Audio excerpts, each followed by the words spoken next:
Hello, magandang araw. November 9 or 10 something. So, biyahe tayo ng malayo.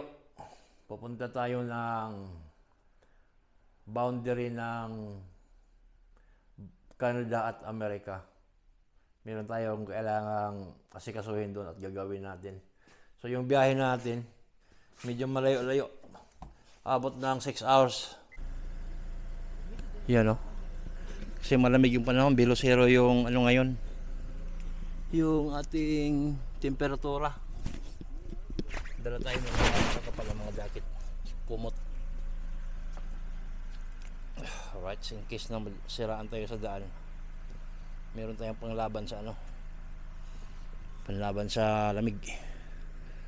Alright, so biyahe tayo ng mga 6 hours papuntang Carway, boundary ng Canada at saka Amerika. Right, let's go.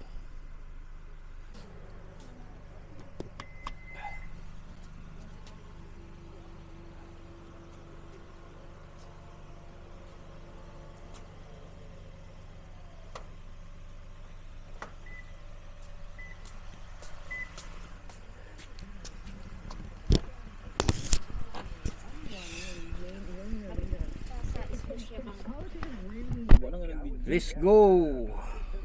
Interrupt mga siguro.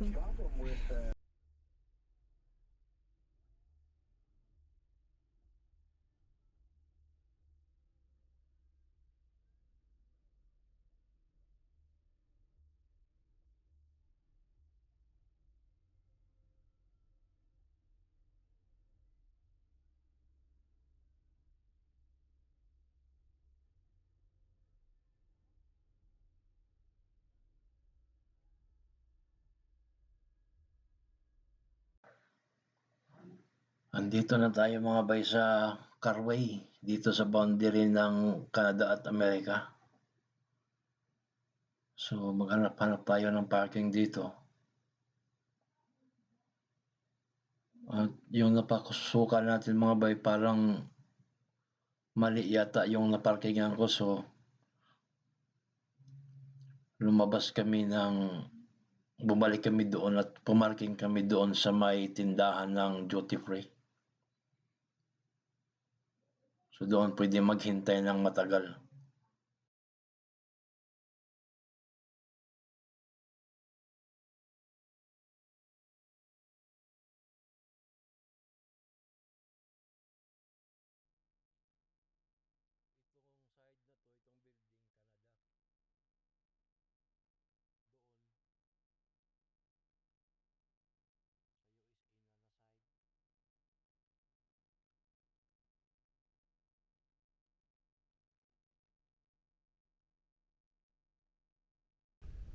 May importanteng mga requisitos,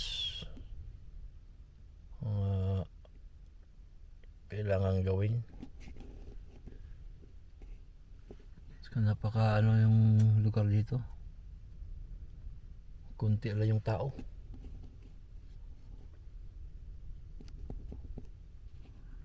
Yan, meron silang duty free dito, maliit na duty free.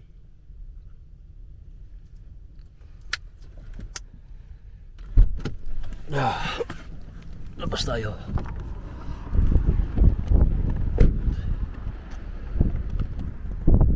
Ito yung border ng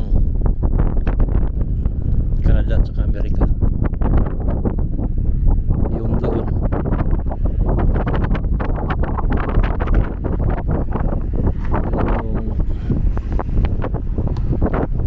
yung banda doon sa malayo, yun yung Amerika.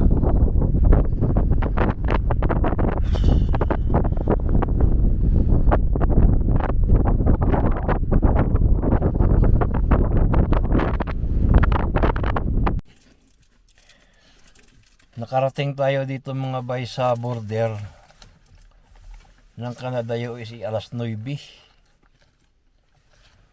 So yung kasama natin na nangailangan ng mga papeles para sa trabaho, andun na pumasok sa immigration ng Amerika, ng USA. So hintayin natin kung ano yung resulta, kung anong oras na matapos. Alright, sana maayos yung resulta mga bay.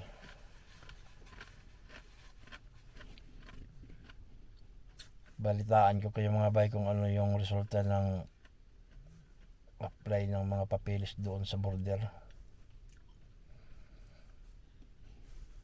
Let's go! May pagka-psychic ba dyan? Dili kay. Hello mga bay. Tama ni. Alas 12 na mga bay, mula alas 9. Ngayon alas 12 na, hindi pa nakalabas yung mga ano natin, tauhan doon sa loob ng immigration ng border ng Canada. Oh. Kita mo, alas 12 na. Pakita dito. Alas 9, alas 10, alas 3 hours na doon sa loob. Lang. Ay pakita dito na mo to ng US aminan ka. Ayun, pero tanaw na to ano yan. Imo ko din to lang. Ayun oh, yun yung ano, yun yung opisina na yan. Oh, yan. Andiyan na sa loob. Hindi pa nakalabas. Hintayin na naman tayo. Sorry. Right. Dito tayo sa Carway border, Canada, USA.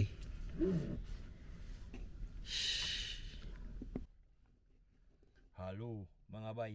Anong oras lang? Alas 12:52. Alauna na mga bay. Ito na yung ating hinihintay. Lumabas na sila ng immigration office.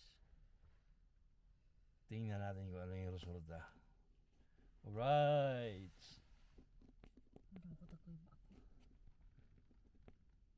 Oy, minghoy man king. Ayan yung dalawa oh. Yung isa Pinoy din. Yung naka-white, yun na yung ating mga tauhan. Tiwas. Lah. Dito na. Ano kaya resulta? Ah, okay. Ay, na nag-smile. Alright!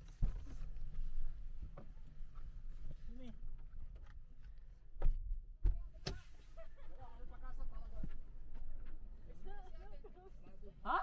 Wala na review. Lah. Kay? Pagtarong. Tarong ba? Pagtarong G. Nervous ko mi.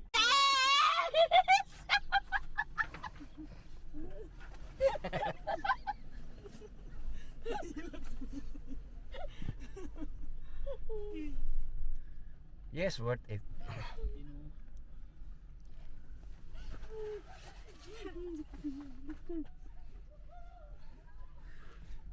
Sa kabila din. Ayos yung lakad natin.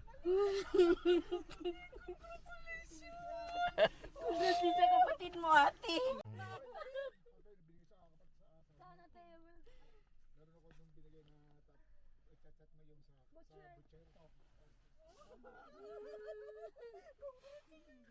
Ayo ang number ni Kuan, ni babae. Ayos, ayos. Kung pwede daw si Kuya sasakay. Nag-ano na kami. Hingin mo yung number. Ayo ang number ng babae, Adon Layaki. Jangan ako na Diyan diya. Ang driver. Ang driver adyo ang number.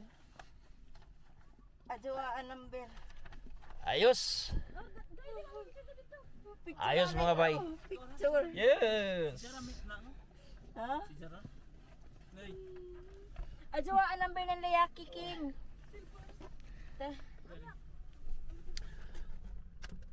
Ayos, uwi na tayo mga bay. Pinasa ni pagkita. Let's go. Kaya tanay lang. Tawagan ako si Pat. Hello mga bay. Pauwi na kami sa bahay galing doon sa border sa Carway. Border ng Amerika at saka Canada. Galing kami nag-asikaso ng yung work permit ng bayaw ng asawa ko. So, sa ano naman, awa ng Diyos ay successful naman yung pagpa-plug pulling namin doon. Almost 7 hours papuntang border ng Carway at pabalik, papunta 7 hours at pabalik 7 hours. So yun,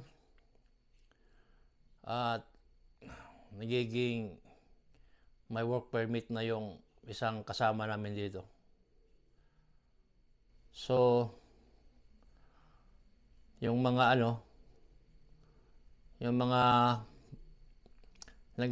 may mga naghahanap ng work permit, or bago kayo pumunta, kung kayo ay magpa-plug pulling mga bay, kailangan muna mag-review, tingnan lahat ng mga dokumento, kung ano yung mga sinasabi ng yung consultant, susundin.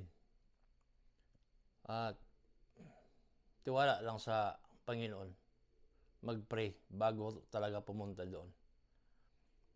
So yon, salamat mga bay, at sana pakisupport sa YouTube channel ko, at tulungan naman nyo akong ma-hit ko yung 1,000 subscriber para sa aking YouTube. Alright, thank you very much mga bay. Thanks for watching. Ingat kayo lagi. Bye bye.